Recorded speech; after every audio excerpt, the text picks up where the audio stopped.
Good morning, viewers. We thank God for the grace to see another day. We must not fail to celebrate the goodness of God upon our lives. Today's devotion is a continuation of the one that has been going on, titled The Spirit of Excellence. And today, our reference scripture remains Daniel chapter 6. This time we are dealing on verse 5. In verse 5, the enemies of Daniel came to the conclusion, after they have exhausted all means possible to bring Daniel down, they came to a conclusion that there was no way they could find fault with Daniel with respect to the discharge of his duty. This time they decided to go another dimension. But before I go further, let me say this.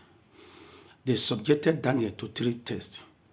And any public office holder, any political office holder who can pass through these 3 tests is a proof that that person has an excellent spirit. They subjected Daniel to 3 tests. What are the tests? 1, the test of negligence. They tried as much as possible to see if they could find an act of negligence in Daniel. If there was any way he was not taking his duty seriously.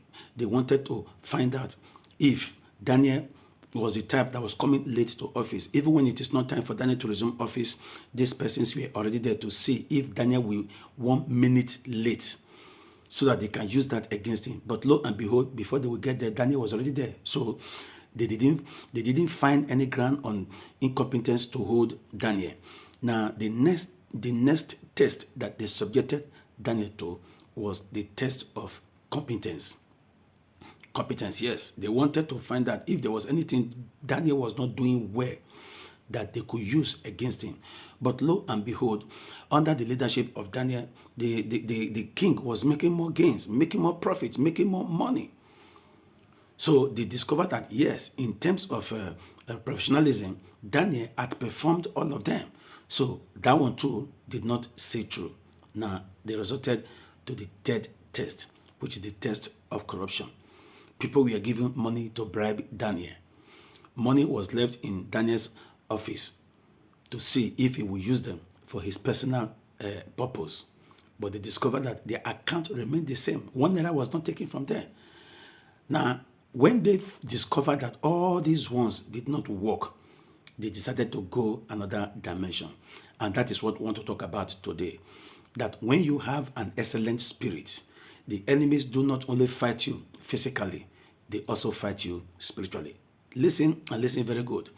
When you have an excellent spirit, do not think that the enemies will only fight you physically, they will also fight you spiritually. This time, they agreed that the only way they could bring Daniel down must be something that has to do with his religious life, his devotion to God, his commitment to God, his dedication to God. That was what they wanted to use against him. People of God, for the remaining days of this month and this year, I want to challenge every one of us there to be careful of our actions. Let us be mindful of our actions, because that you survived one attack yesterday doesn't mean the enemies have given up. They don't stop until they succeed.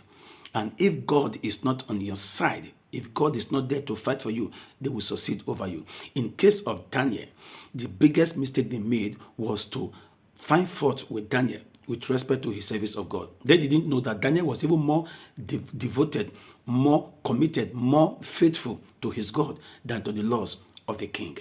In the course of subsequent devotions, we will know if the enemies of Daniel succeeded over him by trying to go spiritual.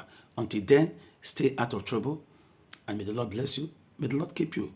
May the Lord see you to the end of the year. God bless you.